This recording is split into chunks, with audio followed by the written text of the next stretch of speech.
Afg'oniston mudofaa vaziri payshanba kuni kechqurun Pokiston askarlari tomonidan mamlakat suverenitetining buzilishi va tajovuzkorligi deb atalgan voqeadan so'ng chegara viloyatlaridagi Pokiston harbiy pozitsiyalariga qarshi javob operatsiyasi boshlanganini e'lon qildi.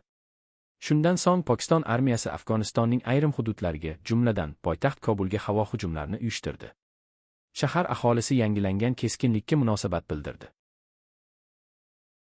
Kechasi soat 2:00 atrofida samolyotlar kelganida oilam va bolalarim uxlab yotgan edi. Biz portlashlarni eshitdik va qo'rqib ketdik va bu Pokiston samolyotlari Kobuldagi Durul Aman hududini bombardimon qilayotganini bildik. Pokiston va Afg'oniston ikki musulmon davlati bo'lib, bu muqaddas Ramazon oyida ular urushga kirishmasliklari kerak.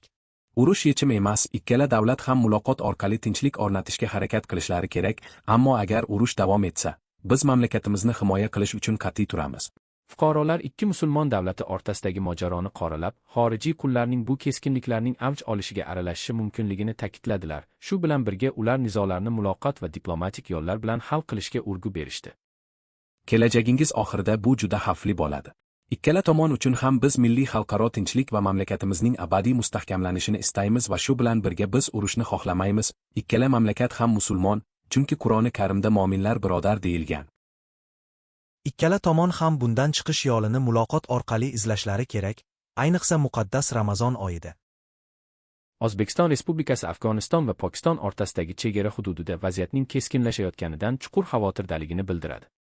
Biz tomonlarni darhol otishmani to'xtatishga, vazminlikka va keskinlikning yanada kuchayishiga olib kelishi mumkin bo'lgan harakatlardan tiyilishga chaqiramiz. Shuningdek, O'zbekiston tomoni yuzaga keladigan barcha kelishmovchiliklar faqat tinch yo'l bilan, siyosiy va diplomatik muloqotlar orqali davlatlarning suvereniteti, hududiy yaxlitligi va o'zaro hurmat prinsiplari asosida hal etilishi lozimligini yana bir bor ta'kidlaydi.